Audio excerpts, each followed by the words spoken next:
UP में जो BJP के उम्मीदवार हैं, जो बड़े चेहरे हैं, उनकी हम बात कर रहे हैं, जिसमें योगी आदित्यनाथ हैं, डिप्टी सीएम भी हैं। लेकिन जरा उसको भी हम समझते हैं एक बार कहां से कौन लड़ रहा है। तो सबसे पहले योगी आदित्यनाथ की ही बात करते हैं। योगी आदित्यनाथ जो कि गोरखपुर शहर से चुनाव लड़ रहे हैं, गोरखपुर उनका अपना इलाका है, और डिप्टी सीएम उप मुख्यमंत्री केशव प्रसाद मौर्य सिराथू से चुनाव लड़ेंगे। श्रीकांत शर्मा को फिर से मथुरा से ही फील्ड किया जा रहा है। मथुरा में उनकी अच्छी खासी पकड़ और वहीं से वो प्रतिनिधित्व करते आए हैं।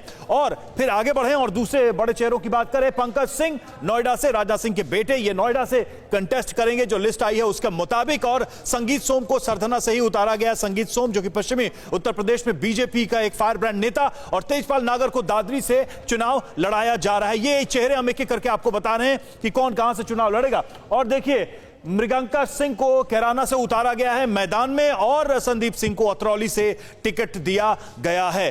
तो ये हम चेहरे एक एक करके आपको बता रहे हैं। आगे बढ़े, सुरेश राणा जो कि थाना भवन से, इनको टिकट दिया गया है। और फिर बेबी रानी मौर्य, देखिए बेबी रानी मौर्य का चेहरा जाना माना, इसको परिचय की जरूरत नहीं। आगरा ग्रामीण से इनको उतारा गया। अतुल गर्ग गाजियाबाद से चुनाव लड़ रहे हैं। गाजियाबाद की बेहद महत्वपूर्ण सीट है, बीजेपी की पकड़ मानी जाती है। गाजियाबाद की जो तमाम सीटें हैं उन पर 5 की 5 सीटों पर अच्छी पकड़ बीजेपी की। नंदकिशोर गुर्जर, उनको लोनी से उतारा गया है, जो कि गाजियाबाद जिले के तहत ही आता है। और साहिबाबाद जो कि गाजियाबाद जिले का एक और विधानसभा सीट है, वो सुशील शर्मा साहिबाबाद से चुनाव लड़ते नजर आ रहे हैं। तो ये एक एक करके हम आपको बता रहे हैं कि कौन कहां से चुनाव लड़ रहा है। अब आपको गोरखपुर शहर की जानकारी देते, जहां से योगी आदित्यनाथ चुनावी मैदान में होंगे और वहां से वो इस बार चुनाव में उतरेंगे। तो गोरखपुर की चर्चा हो ही रही है। गोरखपुर पर योगी आदित्यनाथ का जबरदस्त प्रभाव रहा है। उस शहर के उस सीट की भी जानकारी समझिए कि क्या है गणित उसका।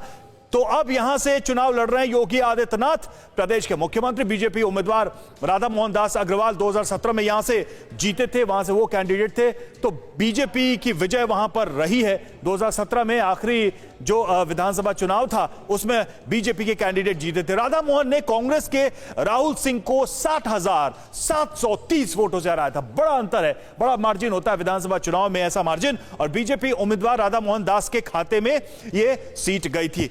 और आगे हम बढ़ते चले, 2012 की बात कर रहे हैं हम। राधा मोहन ने एसपी के राजकुमारी देवी को 47,454 वोटों से हराया था। 17 की बात हो गई, 12 की बात हो गई, 22 में आइए अब इसी गोरखपुर नगर सीट से चुनाव लड़ेंगे योगी आदित्यनाथ। योगी आदित्यनाथ अब यहां से ताल ठोकेंगे, जैसा कि पार्टी ने तय किया है। और 2022 की बात करें तो राधा मोहन ने योगी को खुद भी इस सीट का ऑफर दिया था। उन्होंने खुद ही कहा था कि योगी आदित्यनाथ यहां से चुनाव लड़े। तो ये गणित है, ये अभी तक का इक्वेशन है। 2012-2017 गोरखपुर की सीट बीजेपी के खाते में रही है। बीजेपी की दावेदारी मजबूत रही है।